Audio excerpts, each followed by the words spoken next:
రాకాలోకంకి స్వాగతం. ఈ కంటెంట్ మీకు నచ్చినట్టయితే లైక్ చేయండి, మీ బంధుమిత్రులకి షేర్ చేయండి. ఇప్పటి వరకు సబ్స్క్రైబ్ చేసుకోకపోతే సబ్స్క్రైబ్ బటన్ నొక్కండి, అదేవిధంగా బెల్ ఐకాన్ని కూడా నొక్కండి. మిత్రులారా, పాకిస్తాన్లో జరుగుతున్నటువంటి పరిణామాల్ని గమనించే వాళ్ళందరికీ ఈ మధ్య మదిలో మెదులుతున్నటువంటి ఒక ప్రశ్న ఏంటంటే, అజ్ఞాత సాయుధులు ఏమైపోయారు? అన్నోన్ గన్మెన్ హఠాత్తుగా ఎక్కడి నుంచో ఒక బైక్లో వచ్చేస్తారు.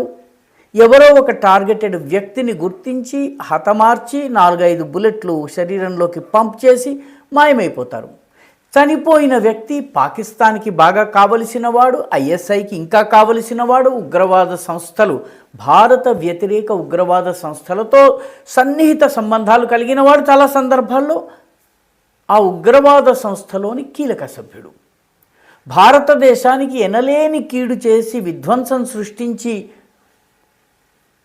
అలజడి సృష్టించినటువంటి ఉగ్రవాదులు ఒక్కొక్కరుగా ఏరివేయటం జరిగింది.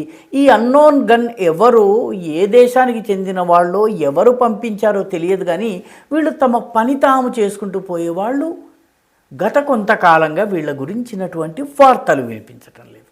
ముఖ్యంగా ఆపరేషన్ సింధూర్ తరువాత అసలు వీళ్ళ గురించి పెద్దగా వార్తలు వినిపించటం లేదు. అందుకని చాలామంది ప్రశ్నిస్తూ వస్తున్నారు, అజ్ఞాత బందూకుదారులు ఏమైపోయారు?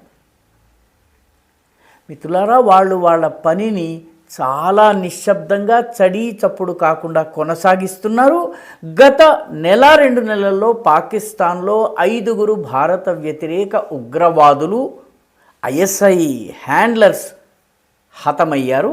వీళ్ళందరినీ కూడాను మనం చెప్పుకున్నట్టుగానే అజ్ఞాత సాయుధులు వచ్చారు, హలో అన్నారు, తుపాకీ తీశారు, చలో అన్నారు, వెళ్ళిపోయారు.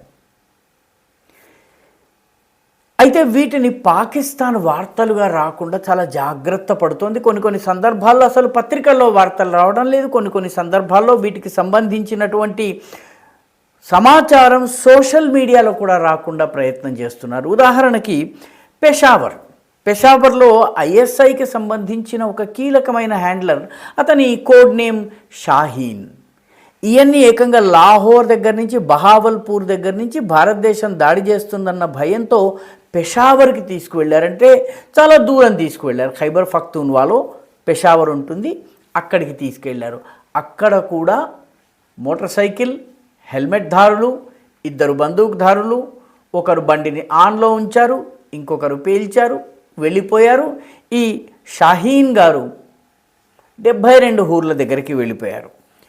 అలాగే మరొక కీలకమైనటువంటి ఐఎస్ఐ హ్యాండ్లర్, ఎల్ఈటీతో చాలా సత్సంబంధాలు ఉన్నటువంటి, దగ్గరి సంబంధాలు ఉన్నటువంటి, బట్ ఆపరేషన్స్లో కీలక పాత్ర వహించినటువంటి అబ్దుల్ అజీజ్ నిసార్, ఈయనను కూడా తీసుకెళ్ళి పెషావర్లో దాచిపెట్టారు. పెషావర్ కాస్త దూరం కాబట్టి ఇతను బతికిపోతాడని ఇతడిని కూడా అన్నోన్ గన్మెన్ వదల్లేదు. ఇతను హతమారిపోయాడు. లష్కర్కి సంబంధించినటువంటి మరొక కీలకమైనటువంటి నాయకుడి పేరు షౌకత్. ఈ షౌకత్ గుర్రాలను పెంచడంలో చాలా ఉద్దండు. అదేవిధంగా చాలా ప్రఖ్యాతమైనటువంటి ఐఎస్ఐ యాక్టివిస్ట్. లష్కర్తో సన్నిహిత సంబంధాలు ఉన్నాయి. లష్కర్ ఉన్నత నాయకులందరూ, కీలకమైనటువంటి నాయకులందరితోటి కూడాను చాలా దగ్గరి సంబంధాలు ఉన్నాయి. హఠాత్తుగా ఇతని శవం దొరికింది. ఒక 3-4 రోజుల పాటు ఈ శవానికి సంబంధించి ఏ వార్త రాలేదు పత్రికల్లో. ఆ తరువాత ఒక 50-55 ఏళ్ల వయసున్నటువంటి అజ్ఞాత శవం దొరికింది అని చెప్పి పత్రికల్లో చిన్న వార్త వచ్చింది. షౌకత్ అన్న పేరుని బయటకు రాకుండా ఐఎస్ఐ చాలా జాగ్రత్త పడింది.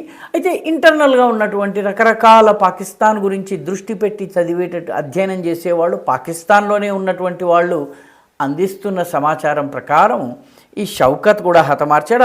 అదేవిధంగా లష్కర్ తోయబాకు చెందినటువంటి హాఫీజ్ సయీద్కి అత్యంత సన్నిహితుడుగా భావించే మౌలానా అతీకుల్లా షఫీ, ఇతన్ని ఆగస్టు 19వ తారీఖున ఈయన హాస్పిటల్లో చనిపోయాడు. గుర్తు తెలియని అనారోగ్యంతో తీసుకుని ఆసుపత్రిలో చనిపోయాడు. ఈ మధ్యే హాఫీజ్ సయీద్ స్వయంగా వెళ్ళి ఇతన్ని పరామర్శించి వచ్చాడు.